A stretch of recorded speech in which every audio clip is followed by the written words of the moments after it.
Osun State Governor Ademola Adeleke talked about the fact that his phone number has been hacked. The spokesperson, Olua Olawale Rashid, alerted the public to be wary of solicitations from a hacked phone number of the governor. The telephone number of His Excellency has been compromised. The public is advised to disregard any calls or messages from his number. I mean, this is raising a lot of concern about security, personal information, and the need for individuals to be very, very, very, very vigilant in protecting their communication channels from any cyber threats whatsoever. Recently, a colleague of mine shamelessly gave out a code. Sometimes when you have your Google, you're trying to get your Google password, and there's that pop-up where you see a number just pop up, 96 128, stuff like that. Someone called him and said, oh, there's a number popping up on your phone, and we have a LinkedIn meeting and all of that. And this individual decided to give out that number. They hacked his WhatsApp. They're begging people 2,000 naira up and down. So let's be wary of all that. It could be very embarrassing. Okay. Meanwhile, in Rwanda, we talked about their elections on Monday. The president, Paul Kagame, was gearing up Tuesday for a fourth term.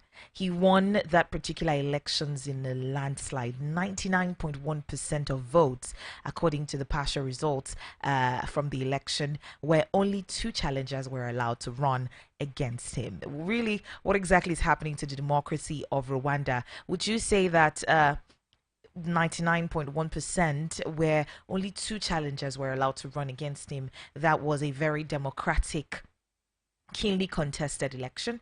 Well, watch and see how Rwanda pans out. But that's a fourth term after winning, first, second, and third term. Now, this is his fourth term. Some people in the comment section on X yesterday kept on saying we should have allowed Olusegun Obasanjo run for the third term, as it were. Well, that is an opportunity that he'll never get. So let's watch and see how everything plays out for Rwanda. Meanwhile, we are live on YouTube. You can join us. We're live on YouTube, Voice of the People, Abuja. We're live on YouTube, Voice of the People, Abuja. My name is Gesere. Of course, I don't know if I said that. Anyway, my name is Gesire, and we'll be touchlighting some of the trending stories this morning. Fola David, he's a Nigerian who is trying to set the Guinness World Record for individual. Fola David, he started yesterday evening in Lagos State, and he's begun drawing the largest portraits. It's a really, really support so far. See, Nigerians, these are lazy Nigerian youth breaking world records up and down. Meanwhile, how many world records have we had our politicians break? Maybe if you talk about putting pilfering hands in our public coffers, well, maybe they could be breaking those records. You never know. Anyway, very soon we'll be joined by Rufai Oseni to get us through some of the headlines. And we'll be starting the conversation with the UAE visa ban that was released. Applicants are complaining about a 640,000 naira visa fee hike. Apparently, the lifting of the ban came with an increased visa fee by over 300% by the UAE. Nigerians are expressing their anger over the development. A traveler at the international wing of the Murtala Mohammed Airport in Lagos said this is a clear indication that the UAE government doesn't want Nigeria in their domain. How much is the United Kingdom taking? Why is this amount so out of reach? I think the Nigerian government needs to do more engagement with the government of the UAE and let them do something to this fee hike. 640,000 naira. With the amount of money Nigerians spend in the UAE, have you seen Nigerians shopping in the UAE? It's like a shopping spree. But then again, you have politicians who own estates in the UAE, who own houses in the UAE and travel every other day like as if it's their backyard. 640,000 naira is nothing to them. However, it's the well-meaning Nigerians who want to do legitimate businesses that will suffer from this. We'll watch and see Rufai's 2 cents on that particular matter. Meanwhile, we have apparently there's been conversations about the Tinubu's appointments being lopsided as well. I mean, this is still in comparison to that of his predecessor Buhari, whose appointments were said to have been lopsided. Well, we get into that on the 8 o'clock hour with Mr. Larry Oguego.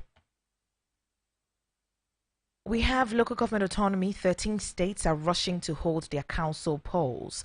No fewer than 13 states have fixed dates for local government elections in the aftermath of last Thursday's Supreme Court judgment, which prohibited federal allocation to council being administered by caretaker committee. You have states like Kaduna, Kogi, Bauchi, Katsina, Osun, Enugu, Benue, Rivers, Jigawa, Imo, Kebbi, Abia, and Anambra states. On Tuesday, the Kaduna State Independent Electoral Commission scheduled the council poll for October 19th, 2024. The Supreme Court had declared it unconstitutional for state governors to hold funds allocated to the local government councils. In the judgment delivered by Justice Emmanuel Agim, the seven-man panel held that the 774 local government councils in the country should manage their funds by themselves.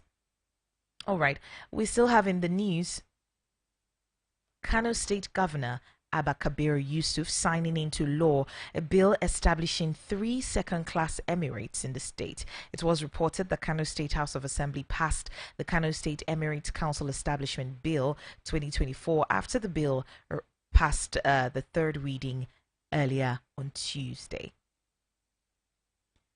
Basically, the Kano State House of Assembly, the bill was sponsored by the Deputy Speaker Mohammed Bello Bututu, and it aims to establish Kano as a first-class emirate with Rano, Gaya, and Karaye designated as second-class emirates. The bill passed its third reading on Tuesday during a session presided over by the Speaker, and according to the bill, the newly established Rano Emirates will comprise Rano, Bunkure, and Kibia local government areas, and Gaya Emirates will include Gaya, Albasu, and Ajingi local government areas, while the Karaye Emirates will consist of Karaye, Rogo local government areas. Now, the second-class emirs of these emirates will be answerable to the emir of Kano. They will have the authority to advise the emir on matters related to public order, boundary disputes, community conflicts, and religious affairs within their jurisdiction. And the bill's section 3 states that all appointments and activities of both the first-class and second-class emirates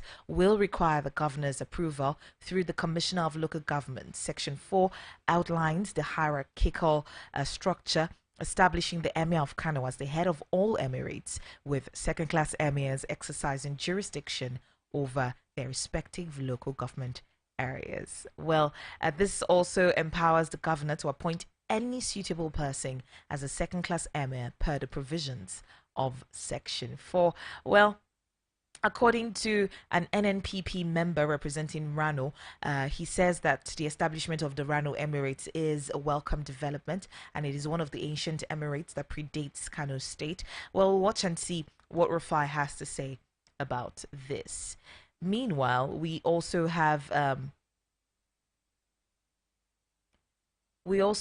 reps right here in the FCT to grill the FCT Council chairman over spending. They will face the House Committee on FCTA Area Council, and they'll be grilled by the House of Reps on their expenditure from next week, Tuesday.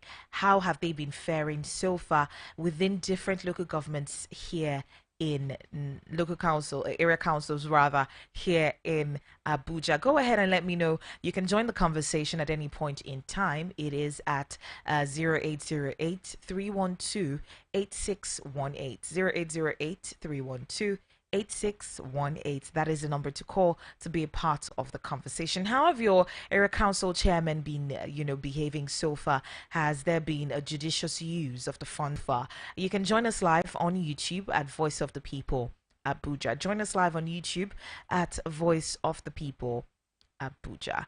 Apparently, NECA, Man Association of Chambers of Commerce, Industry, Mines and Agriculture, NASIMA, that's NECA, Man and NASIMA, they've blamed hastily implemented government policy shifts without corresponding plans to mitigate the negative effect of the inception of the present government for the socio-economic crisis confronting the country currently. Well, so far we've seen not premeditated now, ill conceived policies, not ill conceived, I don't know the adjective to use to qualify that.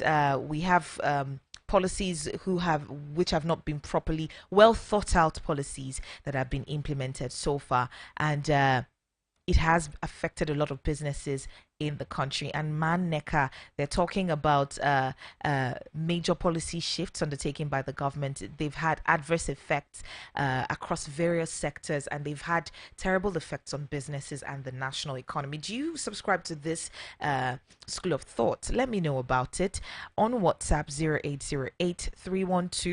0808-312-8618. That is the number to call to be a part of the show, as well as send a WhatsApp message to. You can also leave a comment on our YouTube. It is at Voice of the People Abuja. Voice of the People Abuja. All right, we have voices in the news this morning. We check out some of the trending audio and some of the stories that we are following at the moment. Currently, we have the Kano tussle. The appointment of Sanusi in the first place was not right. He paid to be reinstated. This was a statement made by Aminu Baba Danagundi, who's the Serkin Dawaki Baba of Kano Emirates. Well, let's listen to what he had to say, that Sanusi paid to be reinstated. Let's check it out. The mistake has been done. As far as I know. In the first place, the appointment of Ibn Sunusi in the first place was not right. Because the position of the Emir of Kano, you inherit it. The Emir of Kano, Amina Ado Bayero, his father was the Emir of Kano, Ado Bayero. He was there for over 60 years. His father, his grandfather, his grandfather has been the Emir of Kano. On his mother's side, his mother was a princess from Ilorin. Her father, her grandfather were the emirs of Ilorin. Lamido, his father was never an emir. In the history of Kano, over 200 years, there has never been a kind of situation that has happened the way it happens to Lamido. Because there has never been an emir that was appointed the emir of Kano his father was not an emir. He's the first. Sarakindawaki, listening to you now, are you saying in Kano? Yes. Or now let's talk about emirate politics, which is also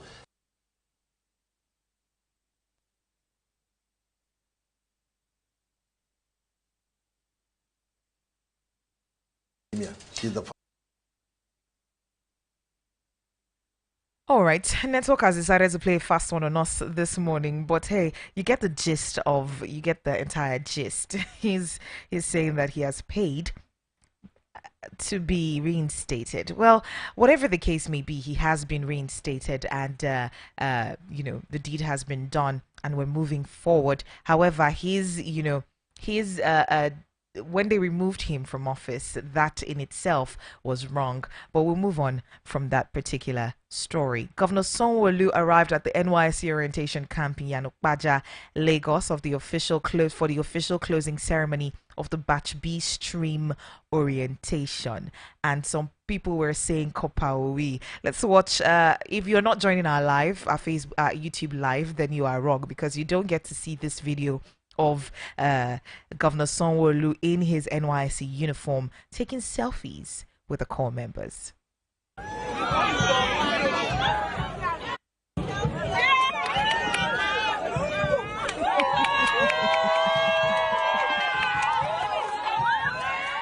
Listen, Akopa Sanwo-Olu Alpha.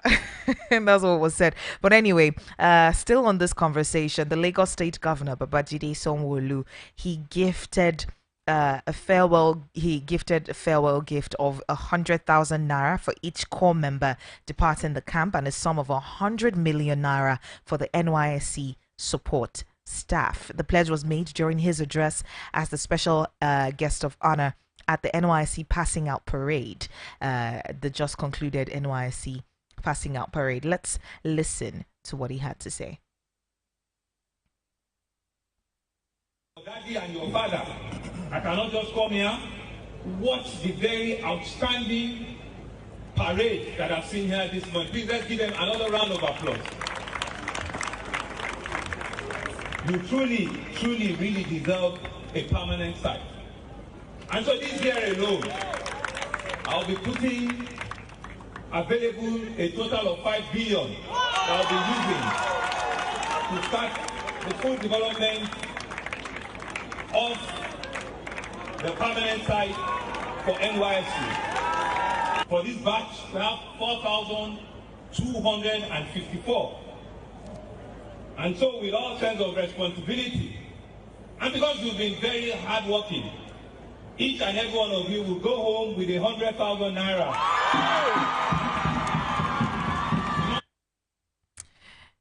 100,000 naira.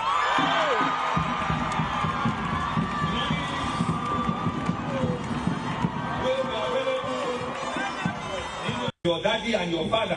Well, this is just in as the Niger governor himself earlier this month had gifted 200,000 naira each to corps members during the passing out parade. I don't know if it's a competition for the governors, but or a sense of misplaced priorities, because when you talk about security, when you talk about the welfare of these corps members, those should be paramount. Having a place to stay when they move to a new state, having security, having good PPAs, those are things that should have been prioritized. What about the health of these corps members and even the entire NYSC structure? What exactly is going on with it? But we'll not delve into all that. The 100,000 naira has been gifted and no be me collect the money, so we'll move on from that particular conversation. In the news, we have Port Harcourt refinery receiving 1 million barrel of crude, and they get the license for takeoff finally. I think it was last week, Mr. Larry and I were talking about a mechanical there's a mechanical completion and then there's also the practical completion. So following the mechanical completion of the old Port Harcourt refinery in December last year, a total of 1 million barrels of crude oil has been supplied to the plant by the NNPC Limited, as refining of petroleum products from that facility is set to commence, right? Newsmen have gathered that the NNPCL is pushing for a phased commencement following the increased pressure for the plant to start production before the end of the year. Reporters gathered that NNPCL is looking at August as the possible date for the partial commencement of full refining activities in the Port Harcourt refinery. Meanwhile, 1 million barrels of crude oil were supplied to the refinery in 2 tranches, with the latest coming last Wednesday. And looking at the Port Harcourt refinery, about 170 liters of refined petroleum products can be obtained. This is according to the NNPC, can be obtained from 1 barrel of crude oil. So looking at that, when you do the math, you see that 1 million barrels supplied by the NNPCL can provide an estimated 170 million liters of PMS to the public. However, we do not know if August is sacrosanct, right? We do not know if we'll hear, okay, there's another type of completion that is yet to be, completed at this point in time, because we've done the mechanical. I don't know what other type of completion needs to be done to start to commence, the Port Harcourt refinery reeling out petroleum products to Nigerians. We'll watch and see how all that drama plays out. Meanwhile, you can join the conversation. The number to call is 0808 312 8618. Join our conversation, 0808 312 8618. You can leave me a WhatsApp message as well as you can also leave a message for us on YouTube. Thank you so much. We have Godfrey Utsubo on our YouTube live, leaving a comment. Thank you so much. You can try as much as you can to leave other comments as well. Of course, we'll try as much as we can to reach out to Rufai right about now. And let's get to the crux of the matter this morning. Having 3 emirates in Kano State, what exactly does that mean? They all will be, the emirs of those emirates will be answerable to the emir of Kano. We thought that his powers had been whittled down, but it seems not so much. We'll look at the crux of the matter with Rufai in just a bit.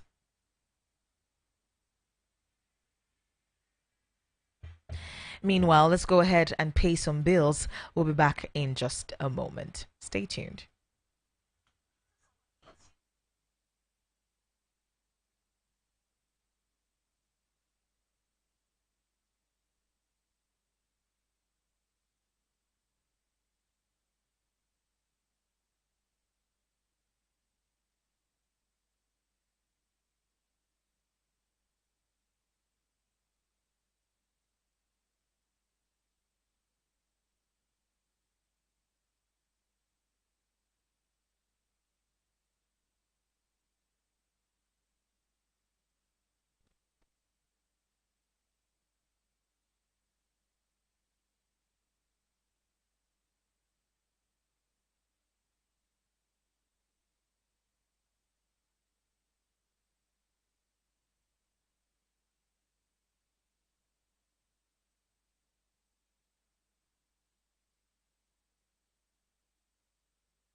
You're welcome back. This is still the front page review on Voice of the People 96.1 FM. Good morning to you, Mr. Rufai, and welcome to the show.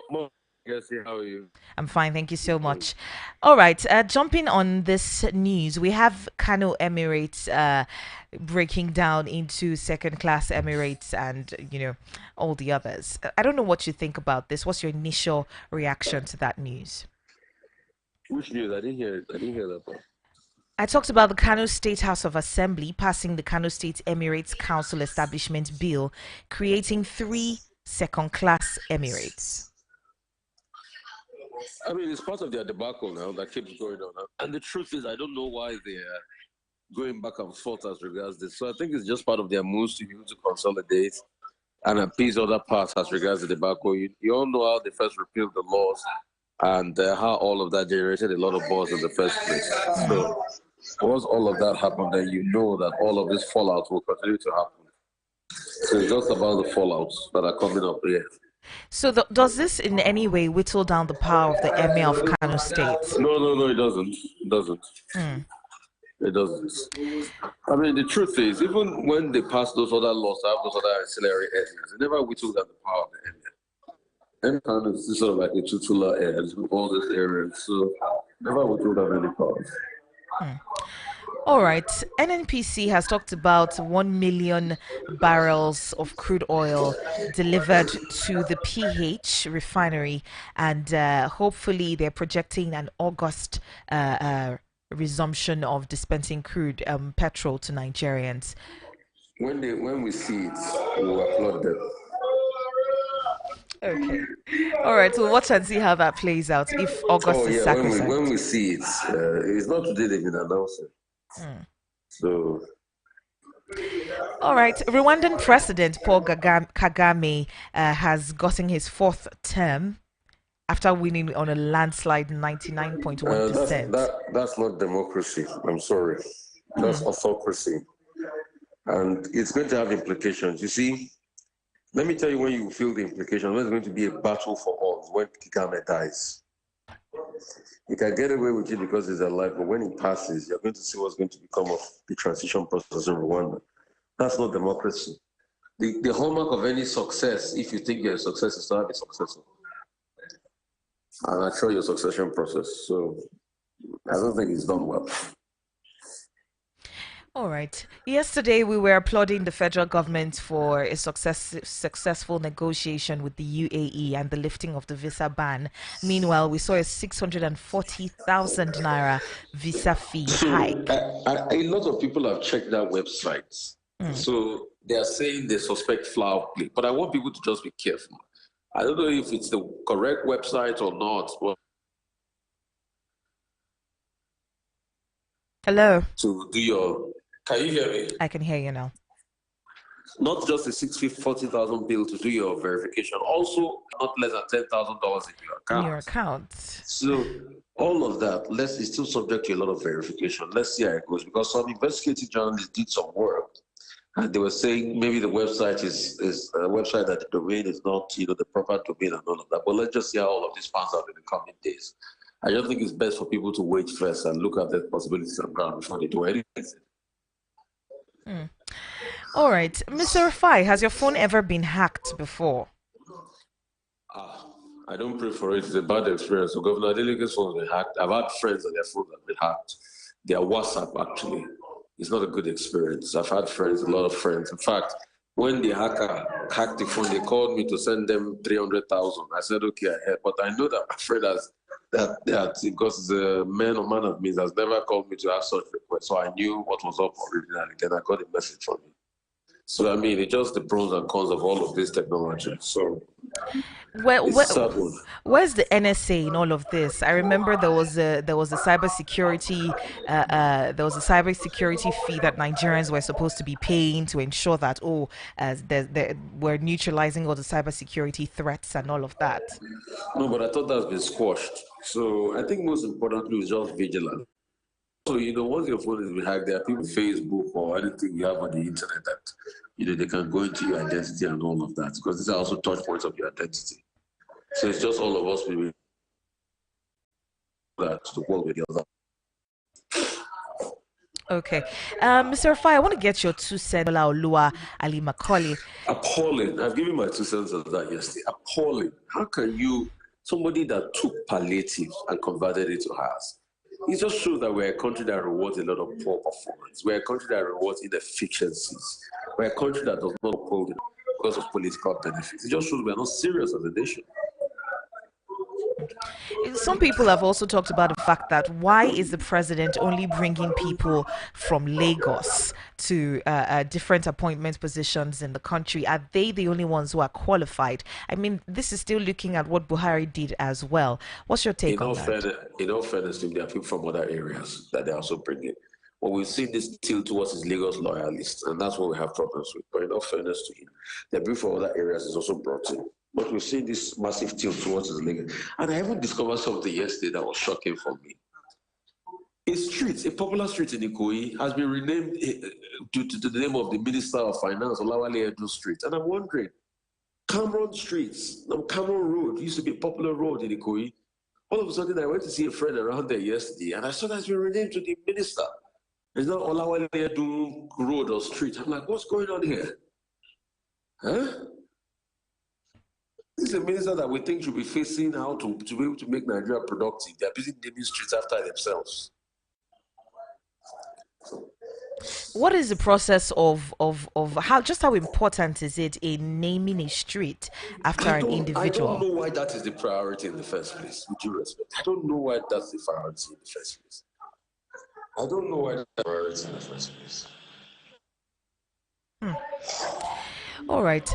Meanwhile, we have Man Neka complaining about the fact that some of the policies of this particular administration have been rushed and they're crippling businesses in the country. This is still following up from our conversation yesterday where we talked about Akinwumi, talking about the 150-day import window that was given, duty-free import window that was given. Neka, Man and Nasema, they've complained that some of these policies are hastily implemented, and I don't know why they have to be hastily implemented, right? We have an economic team. Why can't some of these policies thought out? Guess today I'm telling you that all of the policies were not thought out by this administration. It was just a knee-jerk reaction. Didn't I tell you? Hmm.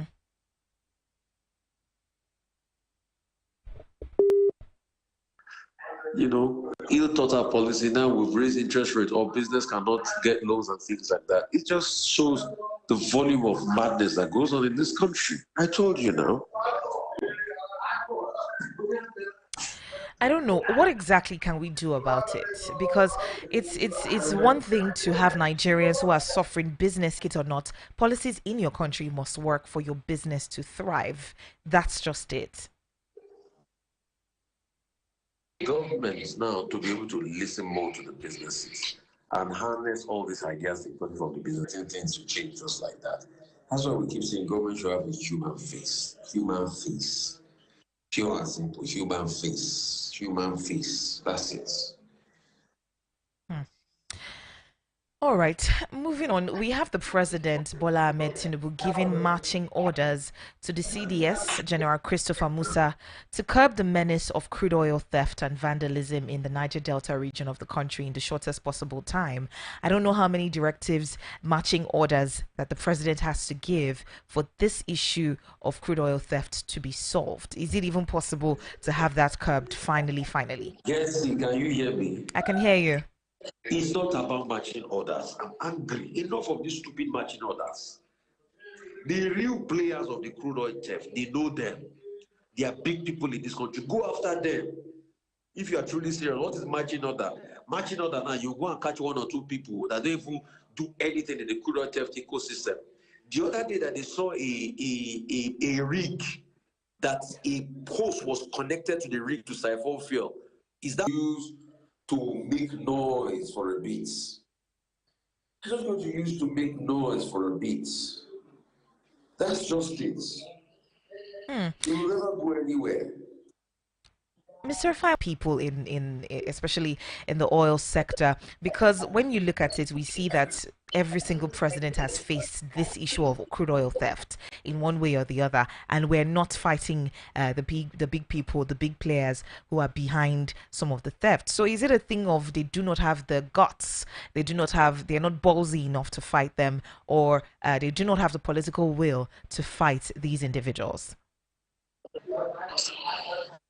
Yes, see, if you have the political will, you will fight them. These people are not ready to fight them. That's what's happening. They are not ready. Then if somebody political will and the courage, they'll fight them. We're not ready. That's why we keep wasting. When I saw this something, I just said this was just newspaper headlines. It's just newspaper headlines. Let's tell ourselves the truth. Could they also Let's be tell ourselves the benefiting truth. from it? Let's tell. I don't have empirical proof to that effect, but let's tell ourselves the truth. If we are truly ready, we are going to fight these people and win, but we are not ready because everybody benefits from the cycle of this corruption and waste. Yeah.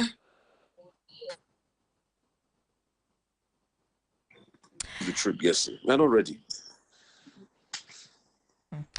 All right. Yesterday, the Senate suspended all legislative activities to honor the deceased Reps member Ekene Adams, and they announced his death during plenary yesterday. Very sad one. God rest his soul, and very sad one to the house. God rest their soul. God rest the soul of the person that passed. All right. Is there any other headline you'd like to touch light before we call it a wrap? Yes, see, no, Jare. It's just sad. We're not ready to fight for Nigeria that. problem, the tire Yusuf. We keep deceiving ourselves because when I saw this again, they are ready to. It's headline. The last time, that was how they did. Oh, with Tantita, they will catch some people. They will say, oh, these are the people, we have reduced it and everything. Are they the people doing the main thing? If you can't go after the people doing the main thing, you're not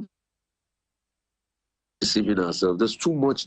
You see, Nigeria is a country that knows how to lie to itself perpetually. That has a favorite pastime of self-delusion. Bless you. Bless you.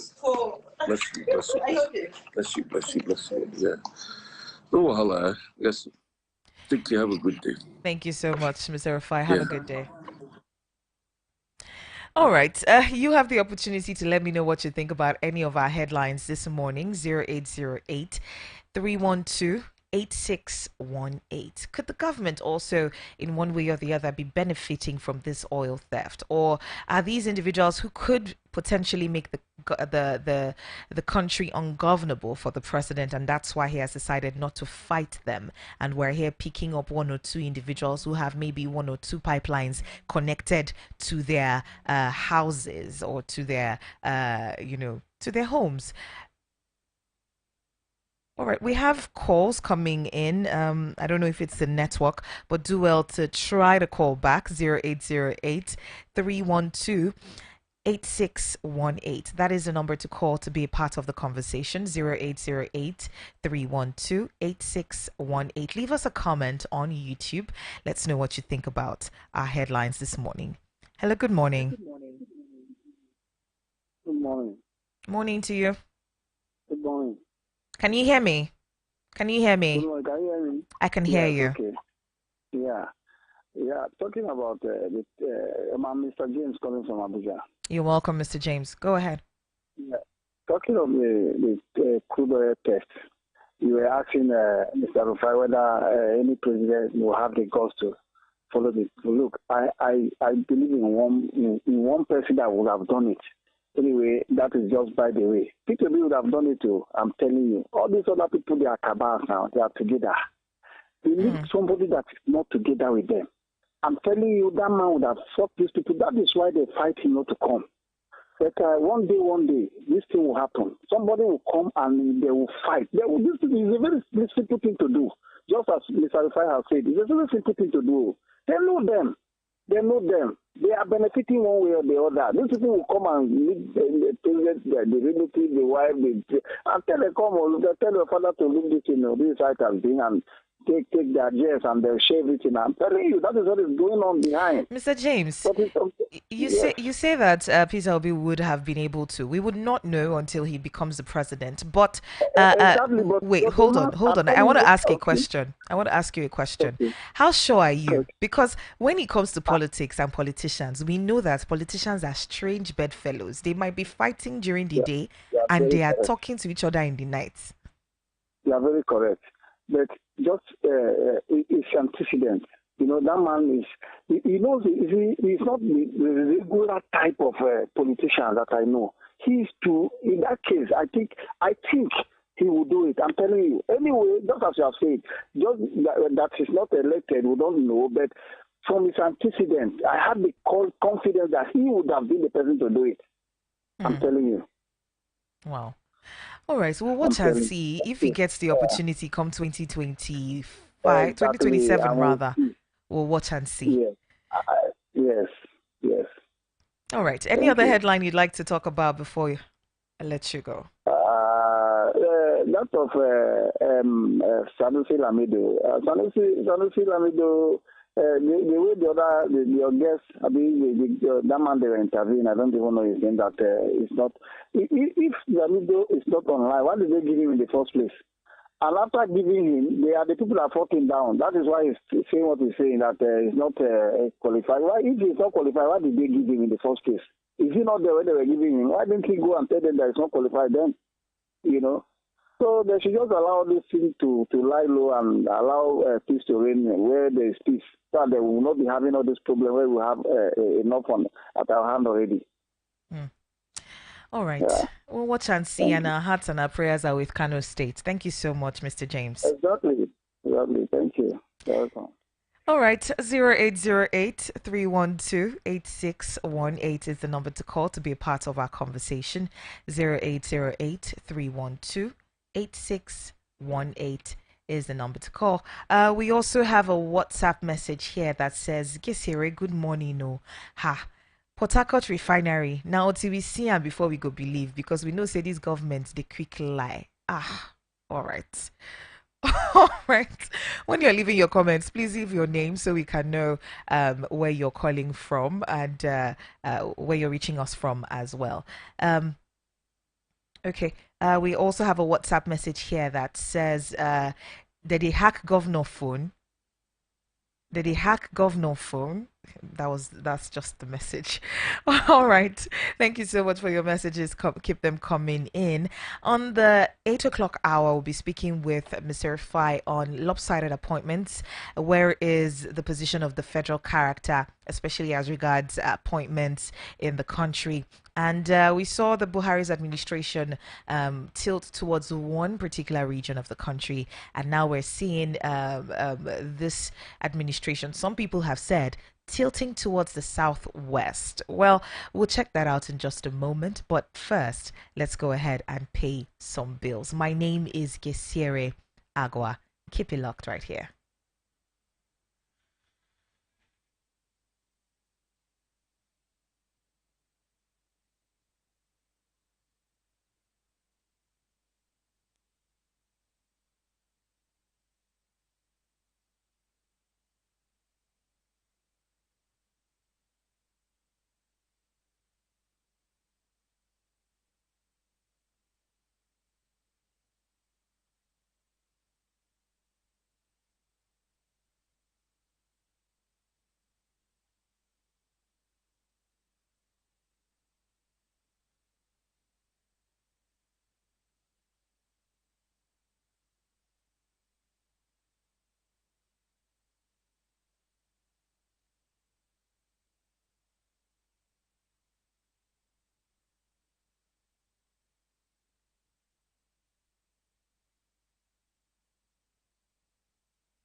Hey guys, have you ever tasted grilled meat that is so juicy it falls off the bone? Hey, the Niger Twin celebrity chefs, Quick Nosh executive chefs, are gonna be live at Hustle and Bustle, bringing you a mouthful of flavors to harass your taste buds.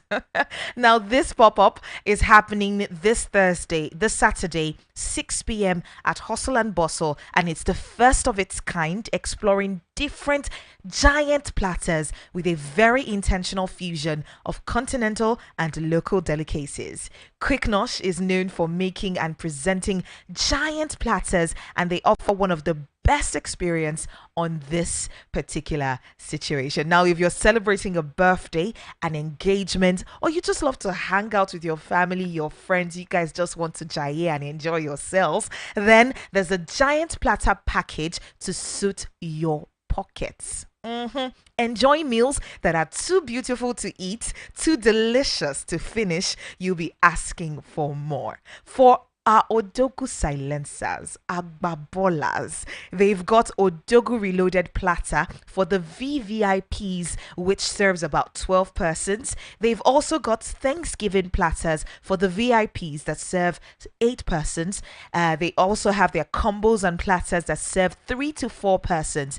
And if for any reason you'll be partying alone this Saturday, they've got a single combo just for you, special you. Okay, it'll be happening live at Hustle and Bustle 80, number 80 Aminikano Crescent. We'll say to on Saturday the 20th of July from 6 p.m. Correct grilled goat meat. Hey, well seasoned to the bone. It falls right off it. Delicious crabs, finger licking tiger prawns, and other delicious delicacies on the menu. We go to choke. Then you wash it down with proper EXO, proper VSOP. I think they've got 21-year-old EXO as well, and other drinks on the menu. Now, to have a view of their platters and what they'll be offering, the menu as well, for this pop-up, you check out their page on Instagram. It is at Quicknosh, spelled as Kuiknosh. I'll take that again. Kuiknosh. Don't be left out, okay? Make your reservations as soon as possible.